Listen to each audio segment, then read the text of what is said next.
বাইরে মেঘে ঢাকা আকাশ, টুপটাপ বৃষ্টির শব্দে ভিজে আছে চারপাশ। আমি তখন ভাবতেও পারিনি এক বৃষ্টি ভেজা বিকেল আমার জীবনের গল্প পাল্টে দেবে। তিনি ছিলেন আমার শিক্ষক, বয়স ৩০-এর কোঠায়, অথচ তার চোখের গভীরে ছিল এক রহস্যময় টান। সেদিন কাকতালীয়ভাবে প্রবল বৃষ্টি তাকে আটকে দিল আমার শহরে, আর আমি সাহস করে বললাম, আপনি চাইলে আমার ঘরে আসতে পারেন। ভিজে কাপড়ে দাঁড়িয়ে থাকা তার সেই চেহারা তাকে খুবই আকর্ষণীয় লাগছিল। আমি তাকে ঘরের ভেতরে নিয়ে এলাম। বাইরে ঝরতে থাকা বৃষ্টিকে পিছনে ফেলে দরজা বন্ধ করলাম। এরপর আমি শিক্ষকের আজকের এই গল্পটি আরও স্পেশাল না দেখলে খুব মিস করবেন। আর দয়া করে গল্পটি ভালো লাগলে ভিডিওটি লাইক, কমেন্ট, শেয়ার ও চ্যানেলটি সাবস্ক্রাইব করে দেন প্লিজ। 10টা বেজে গেছে, অথচ অপর্ণা এখনও আসেনি। অরিন্দাম সেন, বয়স 28, মোহলপুর উচ্চ বিদ্যালয় নবনিযুক্ত শিক্ষক। গ্রামের এক প্রান্তে গাছপালায় ঘেরা দালানবাড়িতে একা থাকেন। চাকরির শুরুতে গ্রামের মানুষের সরলতা তাকে টেনেছিল, কিন্তু একাকিত্ব ধীরে ধীরে অনুভব করছিলেন। প্রায় 1 মাস হল প্রতিদিন সকালে স্কুলে যাবার আগে অপর্ণা তার বাড়ি আসে, কখনো বই নিয়ে প্রশ্ন করতে, কখনো গল্প করতে। অরিন্দম নিজেও জানেন এটা শুধু পড়াশোনা নয়, এর মধ্যে আছে অদ্ভুত টান যা কেউ মুখে বলে না, কিন্তু দুজনেই অনুভব করে। আজকের ডেইলি তাই তাকে অস্থির করে তুলেছে। গেটের দিকে চোখ রাখতে রাখতে চায়ের কাপ ঠান্ডা হয়ে গেল। হঠাৎ গেট খুলে অপর্ণা হনহন করে ভেতরে ঢুকল। কাঁধে ব্যাগ, মুখে হালকা ক্লান্তি। এত দেরি হলো কেন? অরিন্দম হেসে জিজ্ঞাসা করলেন। পাশের গ্রামে এক আত্মীয় অসুস্থ হয়ে পড়েছিলেন, দেখতে গিয়েছিলাম। অপর্ণা ব্যাগ নামিয়ে রাখল, তারপর সরাসরি তার দিকে তাকিয়ে মৃদু হেসে বলল, আপনার সঙ্গে দেখা না হলে দিনের শুরুটা কেমন যেন অসম্পূর্ণ লাগে। অরিন্দম সেই কথা শুনে কিছুক্ষণ চুপ করে থাকলেন। বাইরে সকালের আলো বারান্দা ভোলে ফেলেছে, হাওয়া উড়িয়ে দিচ্ছে অপর্ণার খোলা চুল। তাদের মাঝে নীরবতা, আর সেই নীরবতায় লুকিয়ে আছে এক অচেনা উষ্ণতা, যা দিনের আলোতেও বোতন থাকে না। আপনি যদি রাজি হন তাহলে 1 কাপ চা খাওয়াতে চাই। আমার কথাটা শেষ হতেই রিমি ম্যাডাম এক মুহূর্ত থমকে দাঁড়ালেন। বাইরের বৃষ্টির শব্দ যেন আরও তীব্র হয়ে উঠল। তার কাঁধের ভেজা চুল থেকে ফোঁটা ফোঁটা জল গড়িয়ে পড়ছে। তার চোখে হালকা বিস্ময়, কিন্তু ঠোঁটে এক অচেনা উষ্ণ হাসি। তোমার এই নিমন্ত্রণটা অদ্ভুতভাবে ভালো লাগছে, তিনি ধীরে বললেন। আমার বুকের ভেতর হঠাৎ করে এক ধরনের উষ্ণ স্রোত বয়ে গেল। আমি বুঝলাম এই মুহূর্তটা কোনো সাধারণ শিক্ষক-ছাত্র আলাপ নয়, এর ভেতরে এক অদ্ভুত টান আছে, যা আমাকে অবচেতনই তার দিকে আরও কাছে টেনে নিচ্ছে। আমরা একসাথে আমার ছোট্ট ড্রয়িং রুমে ঢুকলাম। ভিতরের হালকা আলোয় তার ভেজা চুলগুলো কপালের উপর পড়ে আছে। গায়ের শালটা কাঁধ থেকে খানিকটা সরে গেছে, যেন উষ্ণতার এক নীরব আমন্ত্রণ। আমি চায়ের কাপ হাতে এগিয়ে দিলাম। আঙুল ছোঁয়ার সাথে সাথে যেন শরীরে বিদ্যুতের মতো এক অনুভূতি ছড়িয়ে পড়ল। তুমি তো ভালোই চা বানাও। রিমি ম্যাডামের কণ্ঠে প্রশংসার সাথে সাথে এক নরম উষ্ণতা মিশেছিল। আমার মনে হল এই সন্ধেটা হয়তো আমাদের দুজনের জন্যই কোনো অজানা গল্পের প্রথম পাতা হয়ে থাকবে। আমাদের মাঝে তৈরি হওয়া সেই নীরব বোঝাপড়া যেন অদৃশ্য সুতোয় বাঁধা। আমি অনুভব করছিলাম তার প্রতিটি কথা, প্রতিটি দৃষ্টি, সবই আমাকে অজানা কোনো দিকে টেনে নিয়ে যাচ্ছে।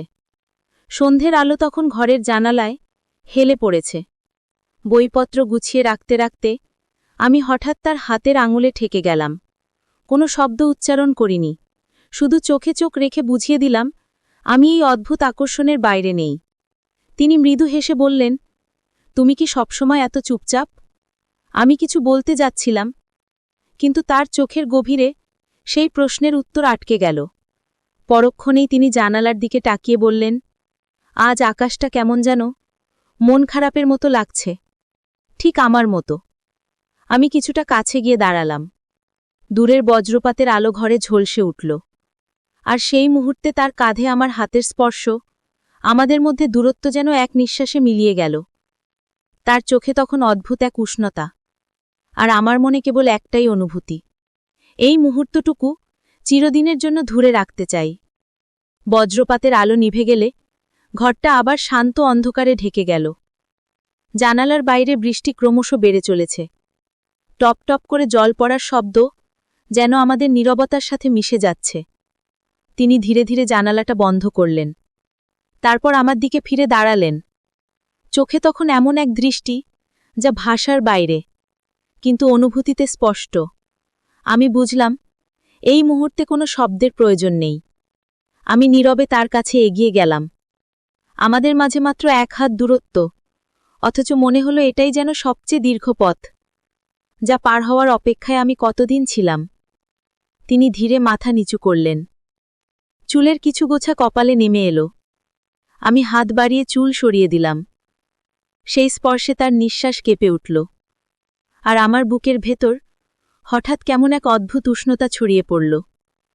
কোনো তাড়া নেই, তবুও মনে হচ্ছিল সময় যেন থেমে গেছে। বাইরে বৃষ্টি পড়ছে অবিরাম, আর ঘরের ভেতর আমাদের নীরবতা যেন এক গভীর প্রতিশ্রুতির মতো জড়িয়ে আছে। ঘরের বাতাসে এখনো বৃষ্টির গন্ধ ভাসছে। আমি তার মুখের দিকে তাকিয়েছিলাম, কিন্তু তিনি চোখ সরাচ্ছিলেন না, যেন দুজনেই একে অপরের চোখে উত্তর খুঁজছিলাম। আমি আস্তে বললাম, আপনি চাইলেই আজকে বৃষ্টি থেমে যাক, কিন্তু আমার মনে হচ্ছে আমি চাই না এই সময় শেষ হোক। তিনি সামান্য হেসে মাথা নিচু করলেন। সেই হাসি এত শান্ত, অথচ গভীর যে আমার বুক কেঁপে উঠল।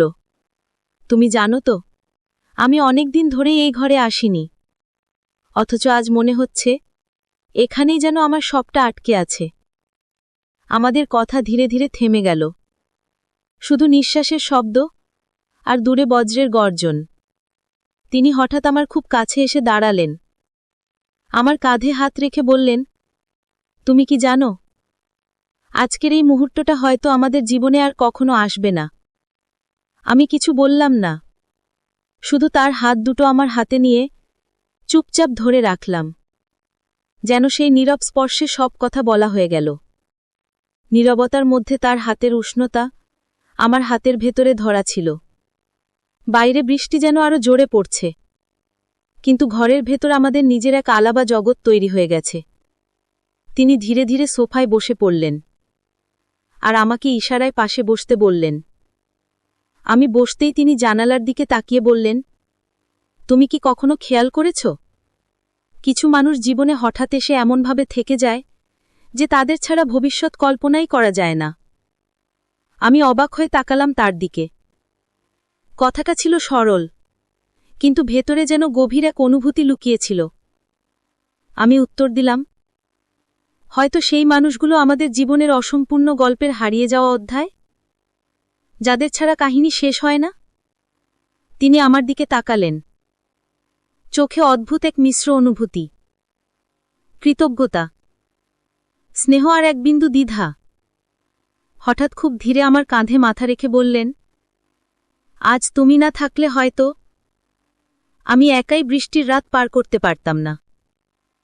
আমরা আর কোনো কথা বললাম না, শুধু বৃষ্টির শব্দ, নিঃশ্বাসের নীরবতা আর হৃদবন্ধনের তাল মিলিয়ে সেই রাত আরও গভীর হতে লাগল। রাত প্রায় গভীরের দিকে গড়াচ্ছে। জানালার কাছে বৃষ্টির ফোঁটা গড়িয়ে পড়ছে, যেন প্রতিটা ফোঁটার সঙ্গে আমাদের নীরব কথোপকথন আরও গোপন হয়ে যাচ্ছে।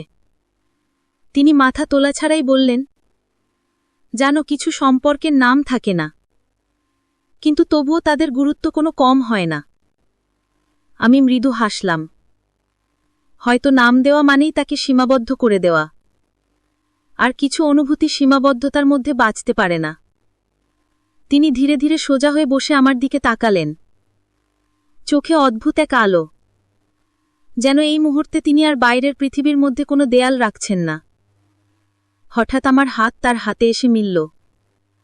আমাদের দুজনের হাতের উষ্ণতা এক হয়ে গেল, যেন বাইরের বৃষ্টির ঠান্ডা আর এখানে পৌঁছতে পারছে না। মুহূর্তটা এতটাই শান্ত ছিল যে শুধু হৃদবন্ধনের শব্দ শোনা যাচ্ছিল। তারপর তিনি খুব আস্তে, প্রায় ফিসফিসিয়ে বললেন, কখনো ভেবো না তুমি আমার জীবনে কেবল এক রাতের অতিথি। সেই কথাটা শোনার পর মনে হল বৃষ্টির শব্দ থমকে গেছে এক মুহূর্তের জন্য। বাইরের বৃষ্টি যেন আরো নীরব হয়ে এলো। শুধু ঘরের ভেতর আমাদের মাঝের অদৃশ্য উষ্ণতার ঢেউ ধীরে ধীরে ছড়িয়ে পড়ছে। আমি অনুভব করছিলাম তার হাতের মুঠো একটু শক্ত হল, যেন এই মুহূর্তকে ছেড়ে দিতে চান না। চোখে চোখ রেখে আমরা দুজনেই কিছুক্ষণ চুপ করে রইলাম। হঠাৎ তিনি হালকা হাসলেন, কিন্তু সেই হাসিতে লুকিয়েছিল বছরের পর বছর জমে থাকা ক্লান্তি আর কিছু না বলা কথা। তুমি জানো, মানুষ শুধু সঙ্গ চায় না, চায় বোঝা হোক, অনুভব করা হোক। আমি ধীরে বললাম, হয়তো সেই কারণেই আজ আমরা এই মুহূর্তে একসাথে, কারণ তুমি আমার অনুভূতিগুলো বুঝতে পারছো।